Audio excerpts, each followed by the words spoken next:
There it is. Hey there, ladies and gentlemen. Hopefully you can hear me. Hopefully my mic is on.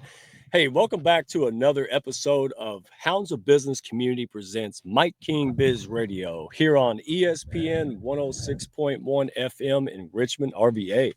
Folks, thank you for tuning in. People and hounds, friends of the hounds, thank you for joining us live. If you are in Richmond now, listening on the radio, welcome. We got a special guest. I am super duper excited for this one, folks. We're going to figure out and dive in with the one and only Jamie Noerpel. All right. She's with York County, Pennsylvania, and they are changing the game. All right. They use kindness to solve a lot of the local problems folks face in community. So let me get this party started. Let me say hi. People, oh, Lewis is here. Oh, man, he beat Susanna, dadgummit. All right, thank you, Mr. Lewis. Good to see you, Lewis Thickley. And then Homer. All right, my right-hand man. This guy keeps me in check, folks. So let's roll this intro and get this party started. Looks like your business might be in a bit of a pickle. Don't you worry about a thing. You ain't alone in this. You're just a success story waiting to happen. Trust me on that. Every bump in the road is just an opportunity wearing a clever disguise. Welcome to the Hounds of Business Community, where we don't just sit around twiddling our thumbs. Nope, we turn those obstacles into mighty fine stepping stones. This here's a place where high-level entrepreneurs and sharp professionals gather to grow their businesses and mindsets, kind of like how a good old gumbo needs the right ingredients to be something special. Ideas thrive here, and collaborations? Well, they're as natural as sweet tea on a hot day. Success? It's a journey, and we're fixing to walk that road right beside you. Now, don't forget to follow us on LinkedIn for all the latest tips and insights. We're talking about the kind of wisdom that'll keep you ahead of the game. And while you're at it, head on over to our YouTube channel. We've got ourselves a treasure trove of videos, from expert interviews to webinars, everything you need to stay sharp in this fast-moving world of business. The Hounds of Business Community? Well, we ain't just a network, we're a movement. So why not come on and be part of something bigger? Join us today and let's turn your business journey into a real Southern success story. Together, we'll achieve greatness, just like crawfish and singing on a Friday night. Hey, let's see if this northern lady knows about crawfish and singing on a Friday night. Let's bring her up. Jamie Noerpel. All right, folks, we are talking today, oh, goodness, about economics of compassion. Kindness is transforming York County, and this is one of the major contributors and drivers behind that. Welcome to the show, Jamie. How are you? Hey, thanks. I'm doing great. How are you? Oh, man, I'm fair to middle. I'm waking up finally, dadgummit. Was it 2 p.m.? Man, it's bedtime somewhere, right? So let's get on this. This kills me because when I start telling folks, all right, I met you through the one and only Kevin Smith of Kindness Worldwide. And as folks probably heard me talk about, very successful guy, good-hearted man. He lost his wallet one day, panicked like most of us would. And then it looked like he lost his mind. He couldn't find the young lady and all this stuff. So I won't spoil it. But yeah, a lot of crazy things. So it took him down this path of truly spreading kindness worldwide. But it all started in York, right? His hometown, your hometown. And so when I told folks around there, I'm like, hey, they're combating crime and, issues that we all face in community and neighborhoods with kindness. People thought I lost my marbles, right? Or you all did. So before we get into it, tell us a little bit about you, your role in York, and then we'll jump into, what this is all about, right?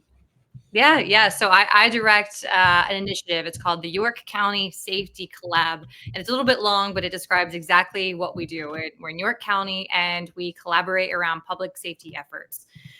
So one of the things that is interesting about our Commonwealth is that we have tons of different police departments, like little fiefdoms right all over. In York County, we have 17 alone, soon to be 16.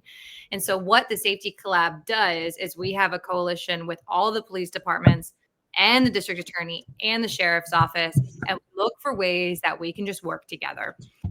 That could mean anything from trans-jurisdictional training, meaning that instead of just having one training at one police department, I held, for example, last week an escalation training that had 4 different police departments in it. So it's the idea that if people are there from different areas of York County, they're all getting the same training, because they don't have to do that. So they choose to be involved. And I also look for a lot of community engagement, as how can we get police to connect with the average person? Because I don't think people like understand all that goes into policing and all the challenges. So we look for ways really to build relationships.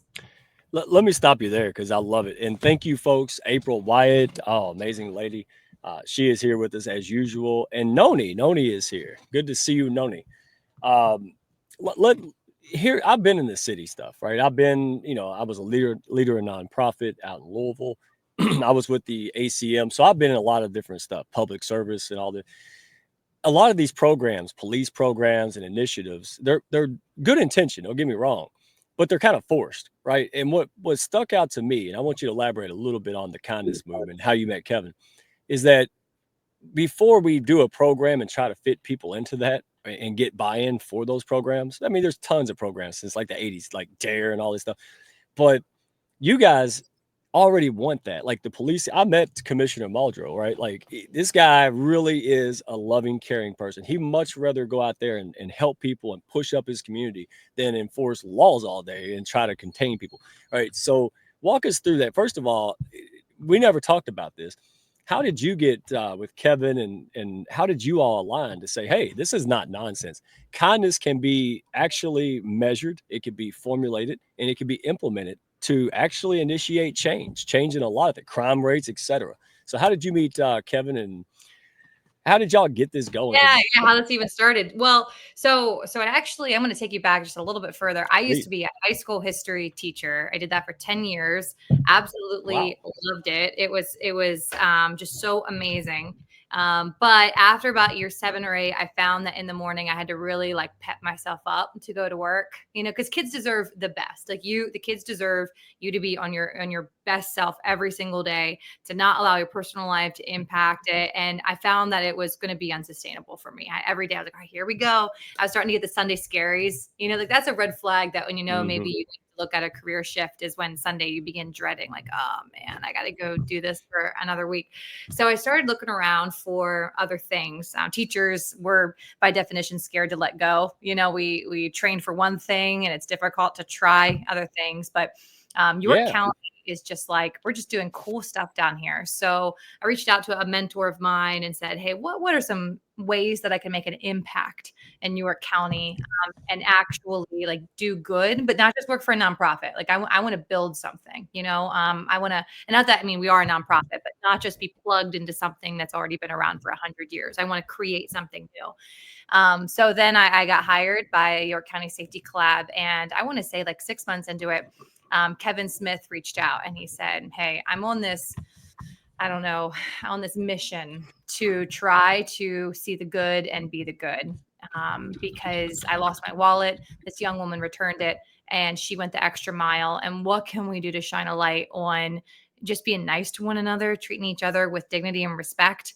And so he knew I was connected with law enforcement. And he said, what can we do to get the police involved? So he came up with this idea of kindness citations, where instead of the police just hunting down the bad guys all the time, they would catch people doing something good.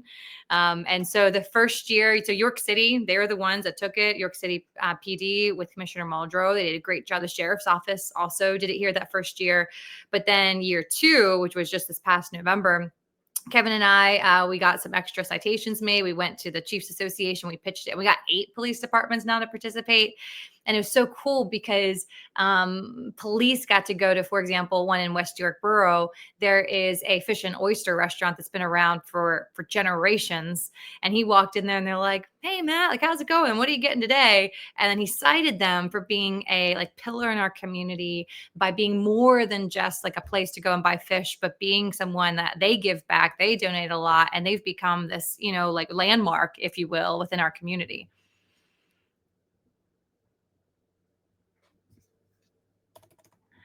Oh no, I lost you. I lost your, can't hear you. Oh no, I didn't even mute me that time. That's wild. All right. Usually it's my fault. Well, I want to backtrack a little bit because folks out there listening, yes, you heard it correctly. So the police, not just one police officer, like the initiative, different police departments, they're giving out kindness citations, correct? Mm-hmm. Explain that a little bit, because people are like, what is that? That sounds like either that's weird, a joke, or it's gimmicky. And folks, it's actually amazing. So explain what that is and how that fit in, because that's actually making a difference in crime rates and culture, all that, right? Yeah, in New York City, we had 100 days of no shootings, which is a city as large as ours. We've got about 45,000 people. That's unheard of, and that goes to tons of different people. I don't think one organization can take credit for that, right? Like it takes all these different prevention, intervention, reentry efforts. But yeah, the citations are this. I wish I had one. You have this little piece of paper that says their name, and their address, a little description of here's what you're getting cited for, right? And the officer has to write down what you did to celebrate you, something that you want to be recommended for. And so then they go out and then they visit the person, usually at their location. There you go. Yep. There it is. So this one was from Hanover. There's this young man named Beckett who, again, went out of his way to help kids at the YMCA. And so when I reached out to the police chiefs and said, like, hey, if you could find, 3 to 5 people in your community that you just want to recognize, catch, because also it's not just good for the youth and the adults that are getting cited. It's good for the police officers because they deal with people on their worst day. Like think about when you're calling 911 and like they got to show up and they are working with people who are genuinely struggling. Now they get to go out and celebrate people. So with Beckett, we caught him at the Y. And it was so funny because everyone's like staring. There's like, why is this cop in here? Like, what's happening? They thought something was going on. Somebody messed up. Yeah. Who is it? And he stood there like, the police chief, or this is the lieutenant. He stood there, professional. He's got his hat on. He's like, all right, Beckett Simpson, like we're here today. And he was all official. But then this kid was just, you can tell like, he was shuffling his feet. He smiled. He's hiding his hands. He doesn't know what to do with his hands, And so he gave him this citation. And now Beckett was kind of like a local hero because of course the news caught on to it. And so thanks to, Kevin Smith and his kindness worldwide there, you got that logo. I encourage people to go check out his website. Now we have, I don't know, maybe another 20 people that just had a positive interaction with police. Yeah. And it's making sense, dollars and cents, literally. So let's talk about dollars and cents, right? Because I hear my business buddies, right? Like, what's the ROI on being nice, Mike? Like, like how do you, but you've done the math, right? You've done the math when you do transformational leadership things from values. They actually make sense. They make revenue sense. So break it down for how much money is York County actually saving on public safety costs, and what are some of the impacts, like the positive metrics? Right. Well, so it's difficult to measure the impact of crime on a community because there are so many intangible items that you'll never be able to catch. So, for example, if York County or York City was designated as a dangerous place, people aren't going to want to visit here. So we lose tourist dollars, and businesses aren't going to want to set up shop if they're worried about getting their windows broken. Not to mention people like me, I don't want to go downtown as a woman. I have to be worried about walking on the streets at night. So safety impacts businesses and tourism and residents' quality of life. So when you look at the RAND study, this is the Center on Quality Policing. They looked at the tangible and intangible costs of crime. So when we have crime, we see a reduction in quality of life, like everything I just mentioned. You also lose productivity. So both the victim, if they are harmed or hurt in any way, they can't go to work. Right? Or they can't be contributing members to society. And same with the perpetrator too. York County Prison here costs $80 million to run York County Prison. And we have about 1,100 people in our prison. So it is expensive. Now it's an important social institution and we need it. But the idea is to lower those numbers as much as possible. The criminal justice system, just in general, all the courts and judges and attorneys, that it costs money. If there's medical expenditures and also, general property loss, right? So you look at those, which are intangible, and then you also pair that with overstaffed or understaffed police departments. Most police departments here are operating at about 95% capacity, which means they're usually short maybe 1 to 3 different officers, which isn't a huge deal. However, because they are short, we are having a recruitment issue. People aren't going into policing. We have overworked officers, and we see then a reduction in mental health. And that's not good for our first responders. And it's not good for the way that they respond to situations, because they're not operating at their best. Like one of the reasons why I decided that I need to sunset teaching and look for other ways to rejuvenate me when you're not your best in a service-minded, a public servant capacity. It's not good for anybody. So then, like, let me actually break down the cost, right? Every time there's a serious assault, it costs the York County community about $13,800. Every time there's, serious assault. Wow. Yep. Every time there's a rape, it costs $217,000.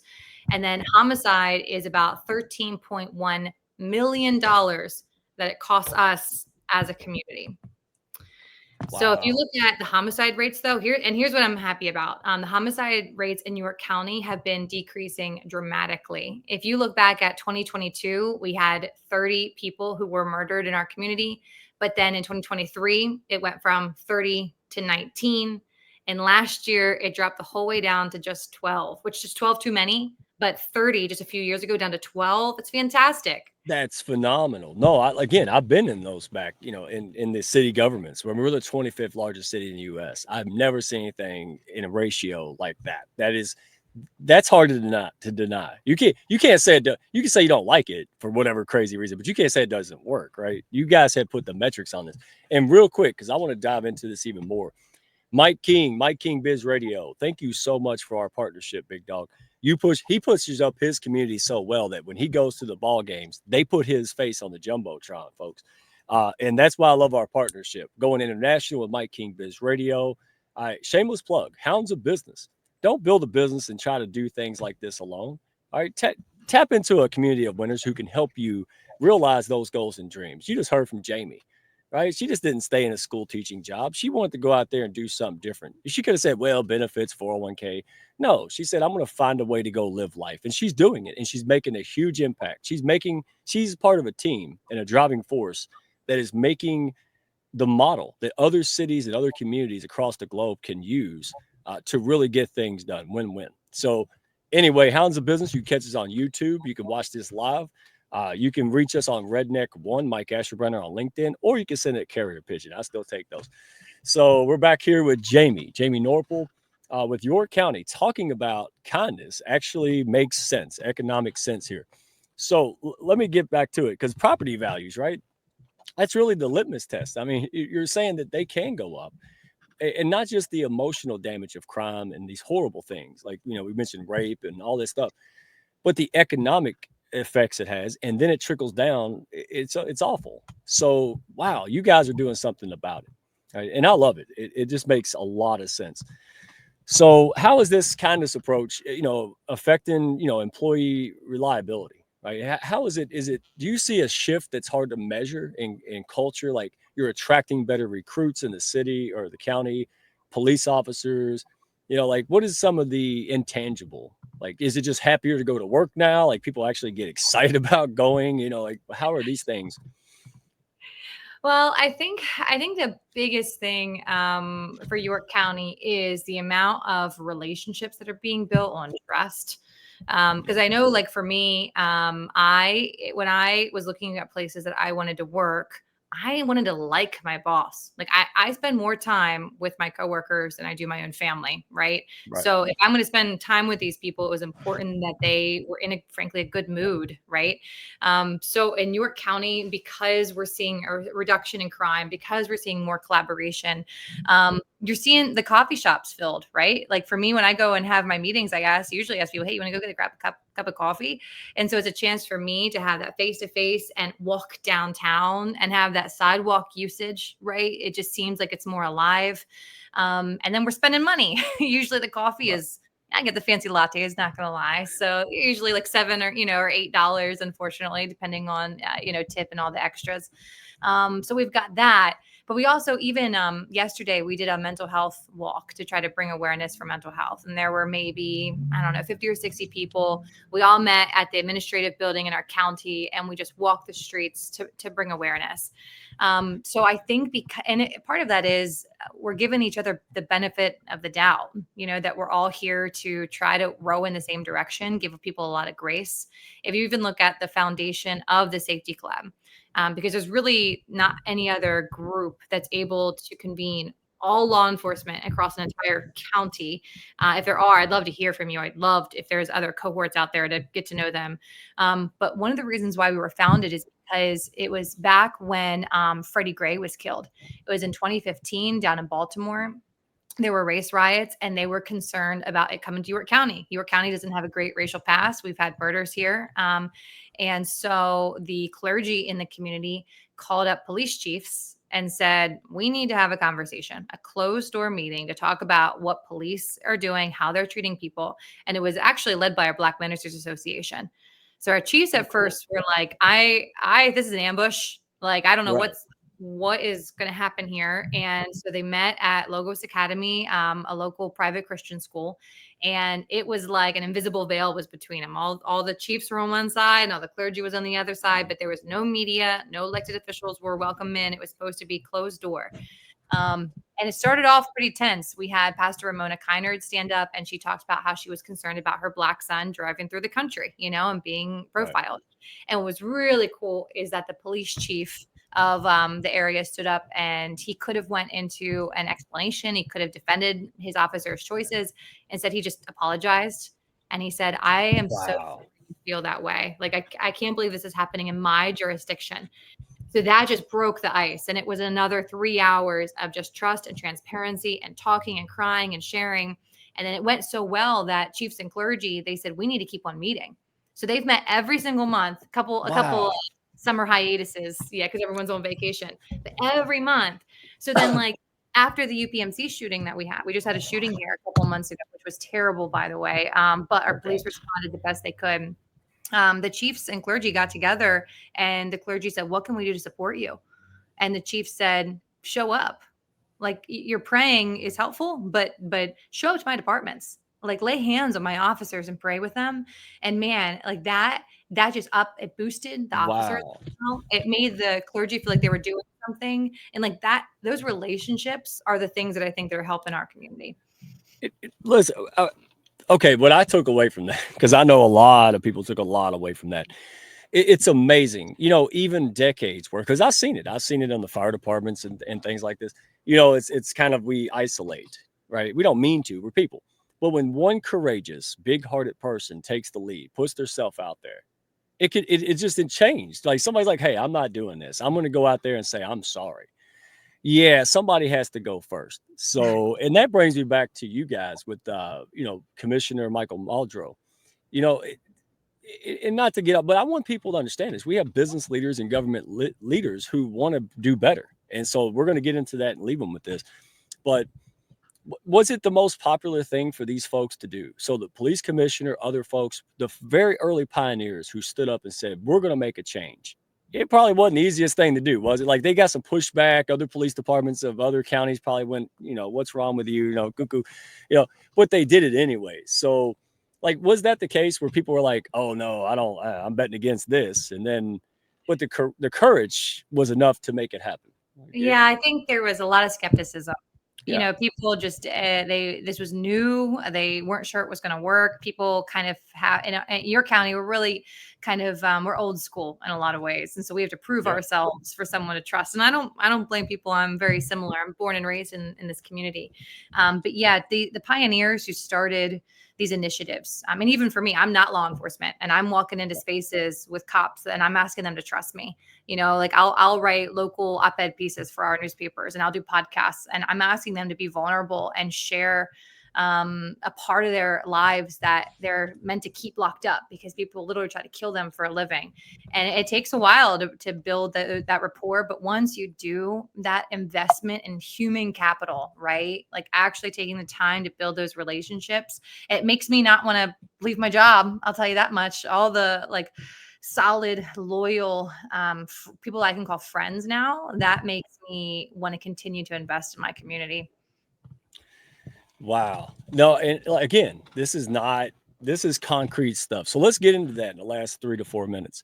Because folks across America, right? They tune in, listen. They're really thirsty for something. So, to do something extravagant, bigger, better, right? Have more better time at work, have more, tourism, all of these things. So if someone's starting from scratch with this kindness approach, that's what we're going to label it, unless you got a better one. What's the first thing they ought to do Monday morning? Like, they're like, hey, why can't we just dare to dream and do something crazy and, make a transformational change in our community? What are some first steps they could take to go? Yeah, well, I think one thing is developing a cohort, right? Because one of the ways we've been successful is it's not just the Jamie show. I'm standing up there with a mic. It is all these people, and also it's multidisciplinary, right?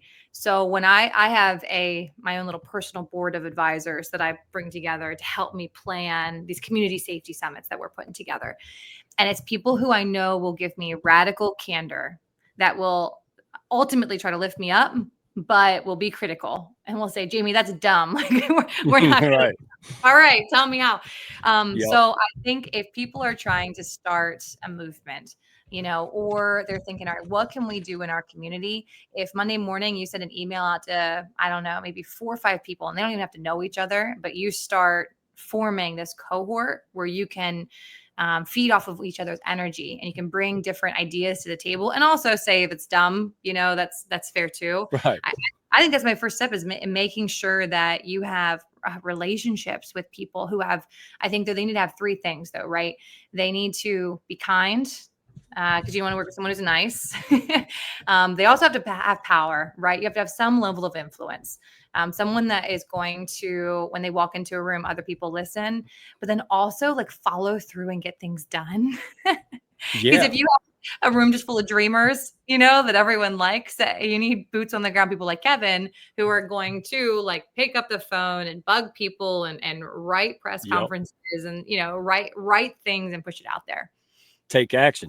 Well, and I love what you said, because when you said it, I thought, be okay with having one-on-one conversations. You're probably not the only one that feels like, hey, we can do more and be more. We can take a different approach.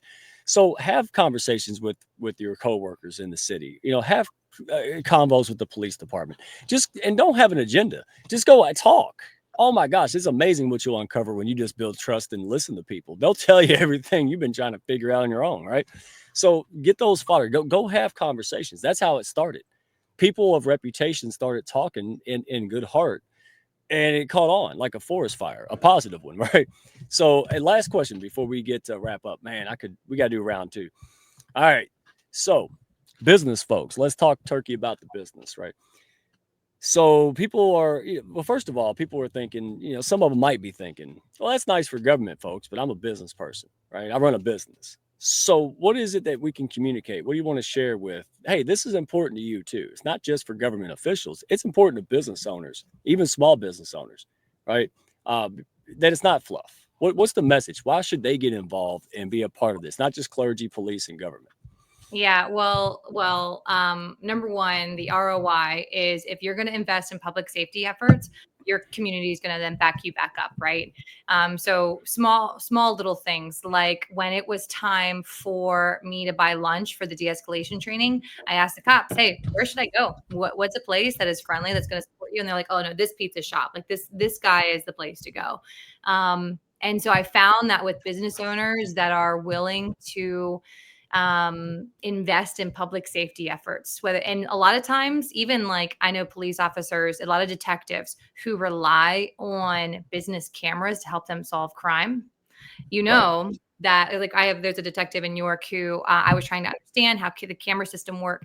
And so he said, hey, why don't you do a ride along with me? I'm going to go and look at, there was a hit and run. And so I'm going to go back behind. It was one of those like corner stores, look at the cameras, and we'll piece together what happened. And so I went back, and the owner of the business and this police officer had already established rapport. So they were kind of, talking and laughing. And then he shared the camera. That if that business ever called that detective, detective's going to answer, right? Right. Because he also needs the camera access. So because they've developed that relationship. So he's going to answer and he's going to do whatever he can to help that business. Whether there's going to be a break-in, they're going to prioritize it, or maybe there's vandalism. It's going to be taken more seriously because they develop those relationships with the local police department. Right. And I already mentioned like big picture economic return. If people feel safe in your community, like when people are searching places to live, if they feel safe in the community, they're going to then choose to go and live and patronize those businesses. Yeah, one reinforces the other. The more safety, the more economy. The better economy, the more safety. And guys, get on board. So go to York County Safety Collab, like collaboration, York County Safety Collab.org. Jamie Noerpel, Noerpel. All right. Yeah, I was reading that. You can go connect with her on LinkedIn, check out her posts, learn more.